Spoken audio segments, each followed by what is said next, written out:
on your and render the different components you have written in your HTML on the browser. You don't need any other thing. You don't need any other thing. Okay. However, it's not so with PHP or with back-end languages generally. They are not programming languages, they are scripting languages. The difference between a scripting language and a programming language is that programming languages need to be compiled into an object version, an object code. So at the end of the day, for programming languages, you are going to have two versions. You're going to have your source code, which is the code you wrote in the high-level language, either Java, C#, C++, .NET. These are examples of, or even Python too. These are examples of programming languages. They need to be compiled into an object code. An object code is the machine language version of your high-level language. So when you write your code in high-level language, which is what you know, you understand, you compile it. At the end of the day, you're going to have a machine language version, which the computer is going to execute on its own. So that's programming language. But for scripting languages, you don't need to compile the scripts. Rather, the scripts are interpreted line by line. Okay, your scripts are taken line by line. So there are not two versions. There are no two versions, just that one version that you wrote. Okay, your scripts. So the machine the machine, this time your browser takes your scripts. Okay, sorry, not the browser, sorry. I told you the browser only understands HTML, CSS, JavaScript. Okay, so this is where we are going to talk about the concept of web servers.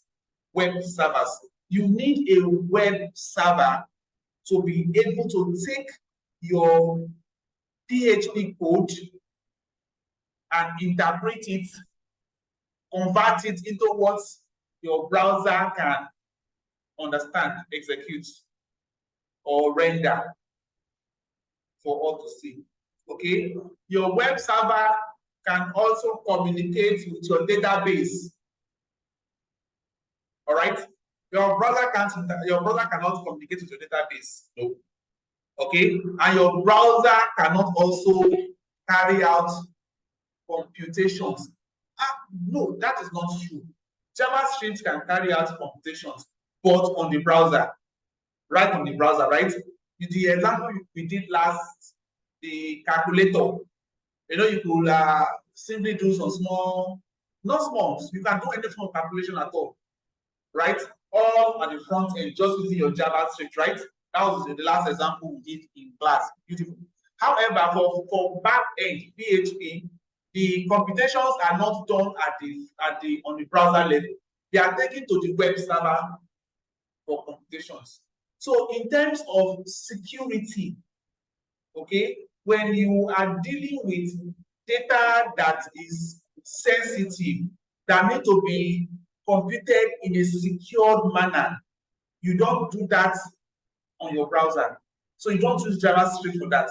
You take it to the web server for it to be computed, okay? When you are dealing with data that needs to be secured, like passwords, like ATM pins, because you write web applications that users are going to put their ATM pin on your application, right?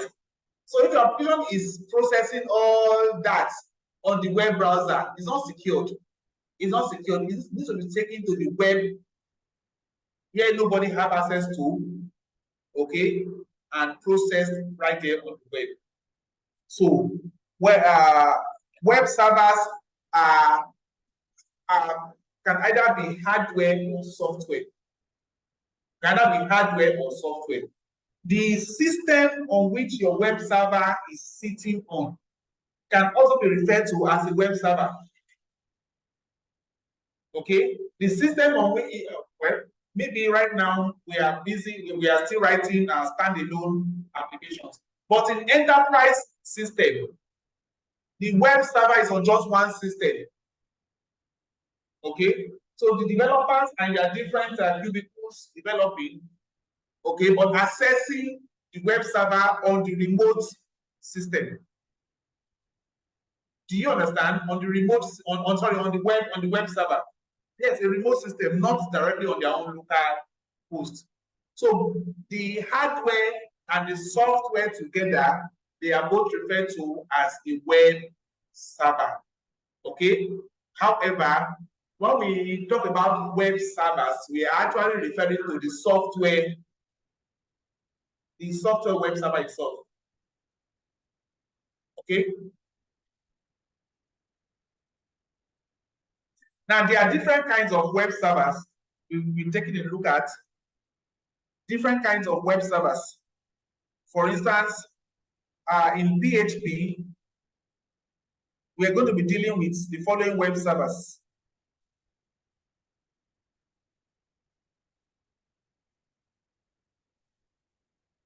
Okay, we shall be looking at XAMPP. All right, we'll be looking at WAMP. These are examples: XAMPP, WAMP, LAMP. Okay, these are examples of PHP web servers. Well, the truth is that you don't even need this one. You don't really need this.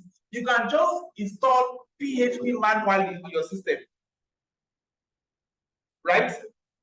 Then you also install your database server manually. For database server, we'll be using MySQL. The PHP server is actually called Apache. Sorry, not all this. It's Apache. Sorry for mixing that up. The PHP web server is called Apache. Apache. That's the PHP web server. Then your database server is, there are several, but MySQL is what we'll be using for this class. MySQL. There are others like Oracle, okay, NoSQL, PostgreSQL. All these are examples of SQL servers. Then there's also Microsoft Server too. Microsoft SQL Server. Okay, these are different examples of database servers. Okay, so since for back end we are dealing with just PHP and database, we'll be dealing with Apache for the PHP web server and MySQL for the database server. So it means you may need to install them separately, but that doesn't make sense. You install Apache, install MySQL, configure Apache, and configure MySQL. It's a very cumbersome process. So instead of installing them separately, you can choose to use a bundle. Okay, web servers bundle, web server bundles. An example of this is one, your XAMPP, your WAMP, and your LAMP. So they are web server bundles. So in any one of these, you have Apache inside. You also have MySQL inside. So just install any one of these. So in the next session, we are going to start by installing XAMPP. We're using XAMPP for this program. That doesn't mean XAMPP is the only bundle you can use. If you choose, you can decide to use WAMP, or you can decide to use LAMP. Anyone at all, it's the same process you need, okay?